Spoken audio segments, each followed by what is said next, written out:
Hey everyone, I'm Amy, and I'm going to share my story with you. No hiding anything. It all started when my mom passed away when I was born.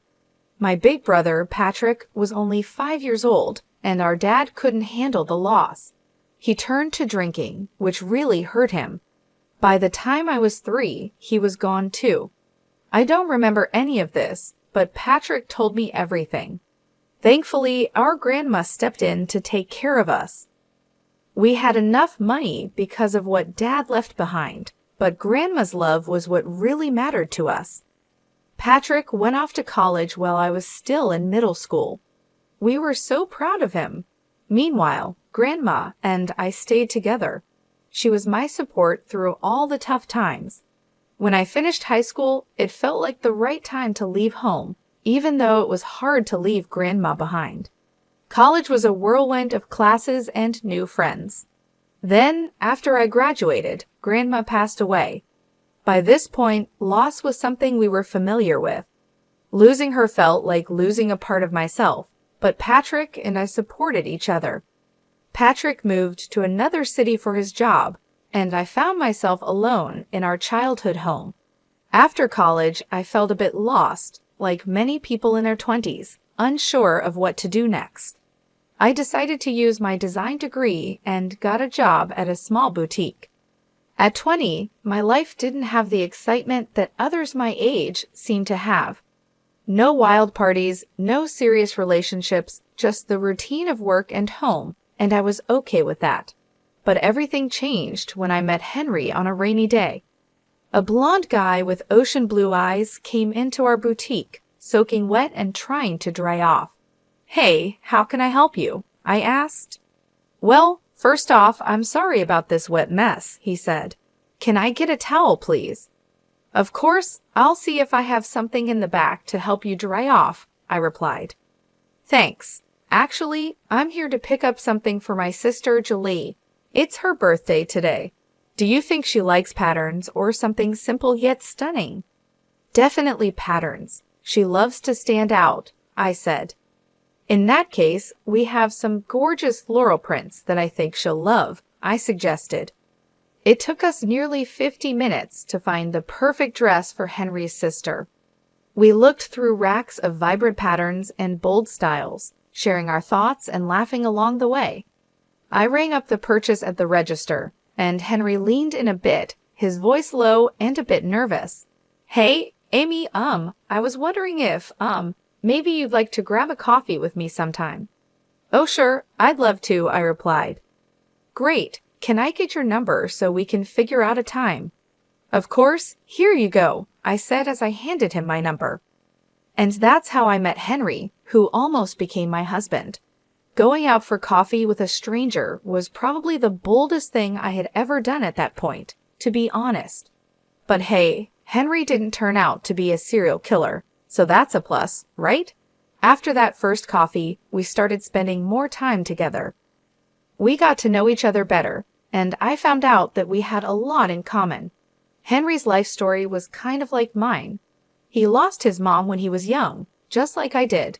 His dad raised him and his sister, Julie, all by himself. Henry's dad was from Switzerland, and his mom was USA. They met, fell in love, and Henry's dad moved from Switzerland to the United States. Henry had a job in the corporate world and was doing well for himself, but what really impressed me was how kind-hearted he was. You could just tell from the way he acted and treated people. Our casual hangouts turned into something more serious. We would spend weekends together, sometimes at my place, just enjoying each other's company. Things were going pretty smoothly between us. Then 2 weekends, my brother Patrick was visiting, and Henry was also around. It felt like the right time, so I officially introduced Henry to Patrick as my boyfriend. "Hey, Henry. Finally, I get to meet the guy who's got my sister head over heels." "Nice to finally put a face to the name, Patrick. How's life treating you?" Henry replied. "Pretty good, man. Running my own little business keeps me busy. It feels like raising a baby sometimes, you know? I'd love to talk more about it, but it's good to know you're here keeping my baby sister company," Patrick said. Oh, come on, Patrick. I'm not a baby anymore. I'm 21, I said, rolling my eyes. All right. This house is really something. Thanks. Dad built it, but we didn't stay here much. We moved in with Grandma when we were kids. Amy filled you in? Patrick asked. Henry nodded, and we all laughed, feeling the warmth of family and the start of something new. I bet she did. Sorry about your loss, man. Thanks, no worries. So, Amy said you're working hard down at the office on the 25th floor? Yeah, just a regular desk job, nothing exciting. Hey, every job has its value. Let's raise a glass to that. Absolutely. Here's to hard work paying off. Cheers. Henry and Patrick got along really well, and seeing them bond made me really happy. Eventually, I asked Henry to move in with me. He was practically living with me already, so it just made sense. He officially moved out of his rented apartment and became my roommate. Henry was the sweetest guy. He did all sorts of little things to make our home feel cozy and special. For example, he would surprise me with breakfast in bed on lazy Sunday mornings, making my favorite pancakes with extra syrup just the way I liked them. He also left little love notes around the house for me to find. Sometimes I'd come home from work and find a cute message tucked into my bag or stuck to the fridge. It always made me smile and feel so loved. It wasn't just the big gestures that made Henry special, it was the little things too. He would always hold my hand when we were out walking or give me a warm hug when I was feeling down. He was always there for me, through the good times and the bad, and I couldn't imagine my life without him. We had been together for 3 years. Time sure flies by. Then, the day came when I finally got to meet Julie face to face. She had flown in from Switzerland and was planning to stay here for a while. We had spoken on the phone before, but she didn't seem very friendly during those calls. But hey, phone conversations can be awkward. She wanted to meet Henry, so I made sure to be prepared. Henry assured me that Julie was much nicer in person and told me not to worry. When Julie arrived, I tried to stay calm and greeted her with a friendly smile. She started speaking to Henry in Romansh, and I must have looked completely lost. Henry noticed and said, Julie, remember Amy's here too. She doesn't speak any Romansh. Oh my gosh, I'm so sorry, Amy. It's nice to finally meet you in person, Julie said, smiling. I was just telling Henry how it took me a long time to find your house. It's beautiful, though. No problem at all, Julie. I'm sorry I couldn't understand you earlier. It's okay. So, Henry, you and Amy, huh? This is the longest relationship my brother has ever been in. You must be really special. Well, what can I say? She really is. That night, with Julie and Henry chatting away in Romansh, I felt completely out of place. It was like I didn't belong. That's when I decided I needed to learn Romansh to fit in better with Henry's family. I secretly started taking lessons online whenever I could, even though running the boutique kept me pretty busy. Meanwhile, Henry had a big surprise planned. He was going to propose after we had been together for more than 3 years. He felt it was time. So he took me to the beach one day where he had also invited Julie, Patrick, and a few other close friends. He even asked Patrick for his blessing and promised to take care of me forever. It was a really special moment that made me so happy. After I said yes to the proposal, we jumped right into planning our wedding. We decided to get married in just 2 months.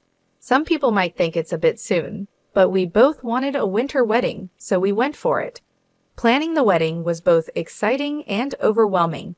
From picking the perfect venue to figuring out the guest list and all the little details in between, there was a lot to think about. But with Henry's help, I finally did it. Learning Romansh was a bit tricky. I had tried a bit of Italian in high school, but Romansh felt like a whole new challenge. Still, I was starting to get the hang of it, even though I knew I had a long way to go. I kept my Romansh lessons a secret from everyone except Patrick. So, my little sis is finally getting married, huh? Patrick said. Yep, she sure is, I replied. I wish Mom and Dad were here to see this day. They would have been so proud of you and the choices you've made. Yeah, I know they would have been, but I'm grateful you're still here, Patrick. I couldn't have done this without you. Hey, Amy, remember when I used to beat you at basketball? Oh yeah, how could I forget? I laughed. Well, look at us now. You're winning in the game of love. Just a couple more weeks, huh? Oh, by the way, how's the romance coming along? Actually, not too bad, I said with a smile. I haven't told Henry yet. I'm planning to surprise him with a speech and romance at the wedding. Look at you, going all out for love, Patrick teased. You know me, I replied with a grin. But seriously, Henry's a great guy. We've had a few talks, and I'm confident he'll take good care of you. Hey, why are you getting close to my husband behind my back? I joked. All right, I'm hanging up now. Goodbye, Patrick laughed. Fast forward to 4 days before the wedding, and I was buried in chaos, doing last-minute checks to make sure everything was perfect. Henry was right there with me, helping out. Suddenly, the doorbell rang. Henry said he'd get it and left for a moment. He came back with Julie. Hey, Julie, I didn't expect to see you here, I said, surprised. I'm here for Henry, Julie replied. Why, honey, it's 4 days before the wedding. Our dad is flying in tonight, and you know the groom can't be with the bride the night before the wedding, right? Oh, right. I almost forgot about that, Henry said, a bit flustered. I'll go pack my bag while you and Amy have some coffee. Sure thing, Julie said, smiling. Henry ran upstairs while I made coffee for Julie and me. So, Amy, I just wanted to say I'm sorry if I've seemed cold or distant. Honestly, I'm really happy you're joining our family now, Julie said. Oh no, Julie, you haven't been cold. Don't worry about it, I replied. Come on, don't be too polite. I know I can be a bit intense sometimes. It's just that I'm really protective of my brother, Julie admitted. I completely understand. My brother, Patrick, is the same way, I said, nodding. Anyway, Dad is excited to see you both too. I'm so glad he can make it. After Julie and Henry left, I was alone in the house. It was still the afternoon, so I decided to take a nap. I headed to the couch to watch my favorite show and hopefully drift off to sleep. As I was getting comfortable, I noticed that Julie had left her glasses behind. I thought about texting her, but I remembered I needed to go near her apartment to check in with the florist, so I decided to drop off the glasses myself. After a 5-hour nap, I put on some joggers, grabbed my car keys, and headed straight to the florist. I checked on the beautiful flower decorations and admired the wonderful work the florist was doing. I made my way to Julie's apartment and rang the doorbell, but it didn't work, probably because it was broken. So I tried opening the door, and it swung open easily. To my surprise, Julie and Henry were not there. Instead, I heard voices speaking Romance coming from the balcony. By now, I had become pretty good at understanding Romance, so I listened in on their conversation. Their accents were strong, but I managed to understand most of what they were saying. Here's what I could make out from their conversation. Finally, we have her right where we want her. The fish is in the net. Calling her a fish? That's harsh, Julie. And using her while her brother is supposedly dying is just wrong. Well, it's not certain if her brother is really dying. And even if he is, do you think all that inheritance is too much for a simple girl like Amy? She has her dad's house, her grandma's house, and her brother's business. She's not capable of running a business with half a brain. That's where I come in. You know, I always wondered why you liked her. She's just a sad, lonely orphan with a boring life. But now I see your plan. We could do great things with all that money. And remember, divorce is always an option. I had doubts about the situation, but when her brother called me to talk about his kidney issues, I became more convinced than ever. You're quite the cunning one, aren't you? Listen, Julie, this money could be a game changer for us. Our dead-end corporate jobs won't get us anywhere, but this inheritance could be our ticket to something big. I promise I'll support you if things work out the way I hope. Well, I'm not complaining anymore, Julie replied. Suddenly, Julie turned and walked into the room, her face changing to one of surprise when she saw me. Oh my goodness, what are you doing here, Amy? We didn't expect to see you. Henry, come inside. Amy's here to see you, she said, trying to sound cheerful. Henry walked in and shared a quick look with Julie before starting his act. Amy, how long have you been here? He asked, trying to sound casual. I just got here, but I really need to go. I just came to drop off your glasses. Julie, I said, feeling my heart racing. I handed Julie her glasses, but she could feel my hand shaking. She looked at me with concern. Hey, why do you look so pale? Is everything okay? You seem like you're about to cry, she asked. Well, the florist messed up one of the arrangements, and I think I should go back and make sure it's being fixed properly, I said, trying to find an excuse. Oh, do you want me to come with you? She offered. No, your dad's coming tonight. You should stay home and help your sister Julie with dinner or something. Are you sure? Yeah, I'm sure. Okay, bye. Drive safe, Henry said. Leaving Julie's apartment building, my eyes were filled with tears. I didn't try to hide them as I walked past curious strangers on the street. All I could think about was what I had just overheard. The words kept echoing in my mind. How could Henry, the man I loved, talk about me in such a cruel way? And my brother's health, what about that? It was too much to handle. When I reached my car, the tears flowed freely. Sitting in the driver's seat, I buried my face in my hands, unable to stop crying. Even though I had a strong urge to confront Henry and Julie right then and there, I knew there was something I needed to do first. See Patrick. I was really worried about him, so I drove back home, hoping to find him there. Patrick was supposed to stay with me for the wedding, and I waited anxiously for him. After what felt like forever, Patrick finally arrived.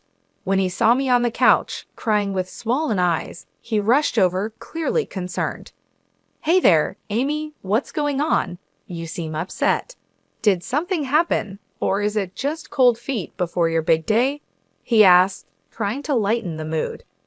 Patrick, enough with the jokes. I need to ask you something, and I need you to be honest with me. Are you sick? I asked, my voice trembling. Amy, don't worry about me.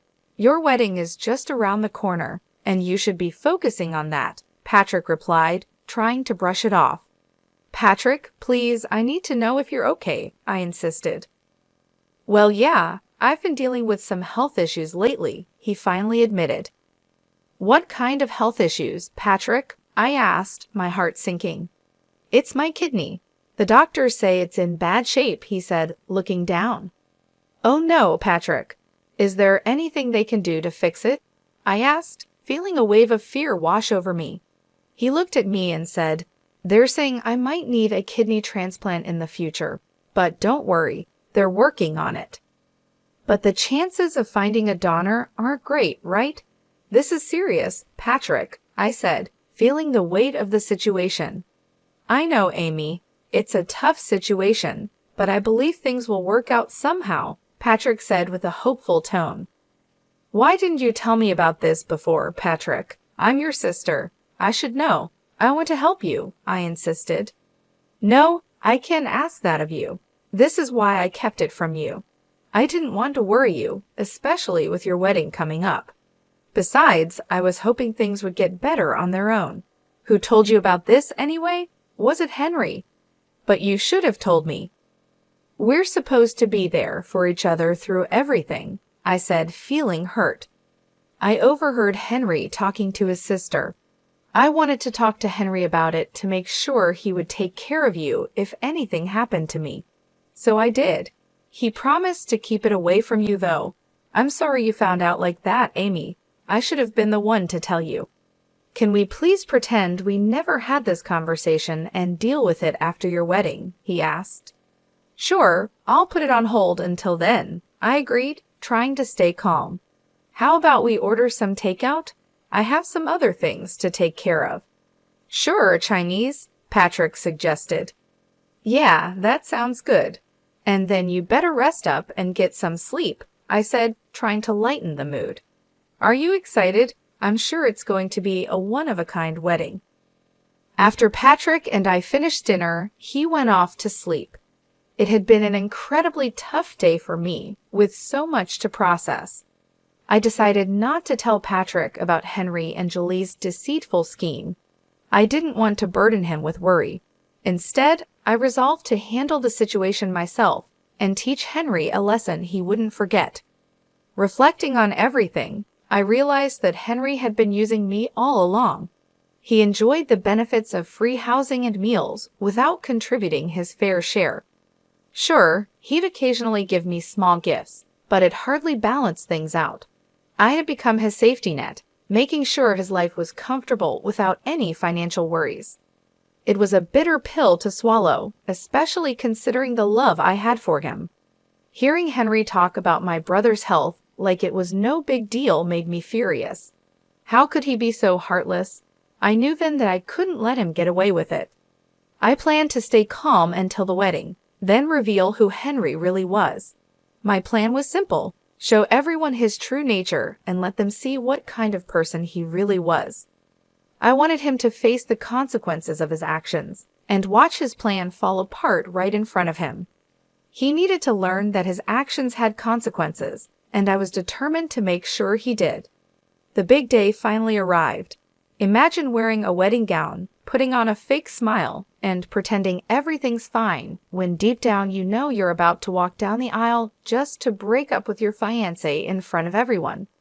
It was tough trying to stay calm and pretend in front of all the guests while my bridesmaids buzzed with excitement. It was getting harder by the minute. I hadn't spoken to Henry all morning anyway. After finally getting myself together and putting on my wedding gown, my friends did my hair and makeup.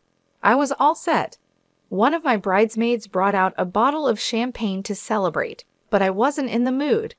There was still time before the bride and groom's first look, or should I say the last one. Patrick was going to walk me down the aisle, and I thought it would be best to tell him about my plan now. So I asked my bridesmaids to send Patrick in and give us some space. "Hey, what's going on? You look a bit tense. Need someone to talk to?" Patrick asked. "Patrick, I've got something heavy on my mind. I need to tell you what's really going on," I said. "Are you nervous about your big speech?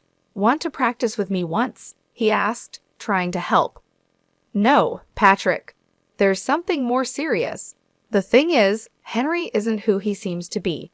The other day, I overheard him talking to his sister. I heard some things," I began. "What do you mean? What things?" Patrick asked, looking concerned. It wasn't a casual chat. They were scheming. "Patrick, Henry's in it for the money, and he's interested in your business too," I explained. "Are you sure about this?" he asked, shocked. "Absolutely. I wish I wasn't." "That snake, I should have seen it sooner," I said, feeling angry. "Why didn't you tell me?" he asked. "I didn't want to worry you, Patrick. But now that I know, I can't keep quiet. I'm going to confront him and give him a piece of my mind." "How could he do this to you, to us?" I said, determined to take action. "I don't want to let him get away with this easily. You know what? I'm going out there to tell everyone his real intentions, his boss, his colleagues, his family, his friends. They're all out there. His life will be ruined." "Are you sure about this, Amy? It's going to be messy," Patrick cautioned. "I've never been more sure of anything, Patrick. He needs to face the consequences of his actions," I said firmly. Henry and I had our first look, but I didn't look too excited. I could see Patrick trying hard not to punch Henry right then and there, but it was time for the final showdown. The music started playing, and Patrick walked me down the aisle. Henry, with his fake tears, stood there. I stood next to him, looking at the audience. Everyone was smiling warmly. Before the priest could start, I whispered in Henry's ear to leave politely. Then I took a deep breath and began speaking. "Hi, everybody. I want to thank you all for being here. I know you must be wondering what I'm up to, so I'll let the cat out of the bag." Henry came into my life like a breeze and soon made himself at home. I didn't mind it. Things moved fast for us, and I thought we would be together forever. But there's always a but, isn't there? And in this story, there are four. Babe, what's going on? Henry asked, looking confused. Well, I've been learning Romance secretly. Henry's from Switzerland, and I wanted to surprise him with a speech in Romance today. But guess what? Learning Romance helped me understand something I wasn't supposed to hear. Henry and his sister Julie have been talking behind my back. What is she saying? Henry muttered, looking nervous. I've heard everything, Henry. You've been calling me a dumb orphan, saying I don't see how you're using me for money. And not just that, you've been eyeing my family's inheritance that my late parents and grandma left for me, and even my brother's business. Can you just shut up? Don't you see people from work are here? My family and friends are here, Henry said, trying to keep calm. And that's why I needed to show your true colors so everyone can see who you really are. Hey everyone, I hate to ruin the vibes, but I came to speak up about Henry and tell you the truth. So yeah, the party's over, I said, looking around at the shocked faces. I needed a moment to gather my thoughts, so I quietly slipped away from the commotion. Henry and Julie's stunned expressions and their father's disappointed look were burned into my mind. Patrick stepped up, helping everyone to disperse and calm down. After shedding tears alone in my bridal suite for what felt like forever, a gentle knock interrupted my solitude. I hesitated before opening the door, expecting Patrick, but to my surprise, it was Henry. Do you realize what you've done? My dad's furious, and Julie is beyond angry, Henry said, clearly upset. And whose fault is that?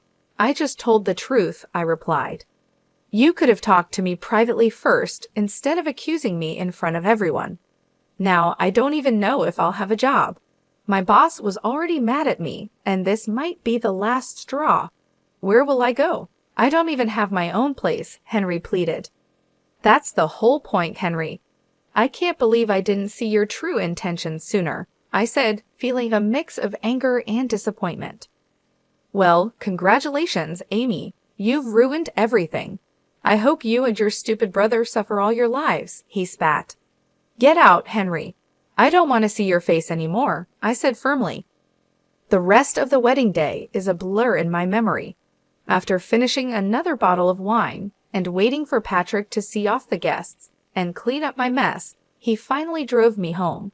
The first week after the wedding was filled with tears and support from friends and family. But it wasn't just my love life that was in turmoil. Patrick's health was also at risk.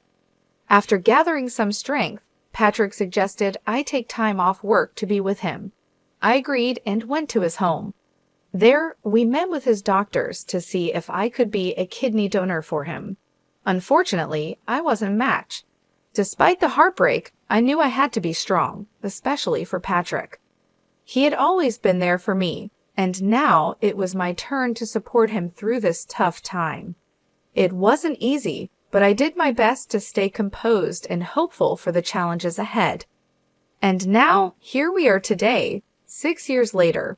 You might be wondering how things turned out for me and Patrick. Well, let me start with Patrick. Over these 5 years, there were many ups and downs. His health got worse, and there were times when I had to drop everything to be with him. But it was all worth it when I received a call from him this morning. Hey, Patrick, is everything all right? How are you feeling? I asked. Amy, I'm ecstatic. You won't believe what just happened. I got a call from my doctors, and there's a donor. They've scheduled me for surgery next week, he said, his voice full of joy. Wow, after 5 years, you've been so strong through it all. I'll be right there with you next week. This news makes me the happiest person alive, I replied, overwhelmed with relief. I'm really glad that my brother is finally going to be okay. As for me, I decided to really focus on my career. I moved up from my job at the boutique and started styling clothes for TV commercials and media. Things have been going pretty smoothly. In terms of my love life, I've started seeing someone new. It's only been a few months, but I have a good feeling about this one. As for Henry, he's kind of disappeared from my life. The last time I heard from him was about 3 years ago when he was having a tough time. He would call me up drunk, blaming me for his problems. But I've moved on from all of that. I'm in a much better place now, both mentally and emotionally. I'd like to share a piece of advice with anyone reading this. Always try to keep good intentions in your heart. What goes around comes around, whether it's good or bad.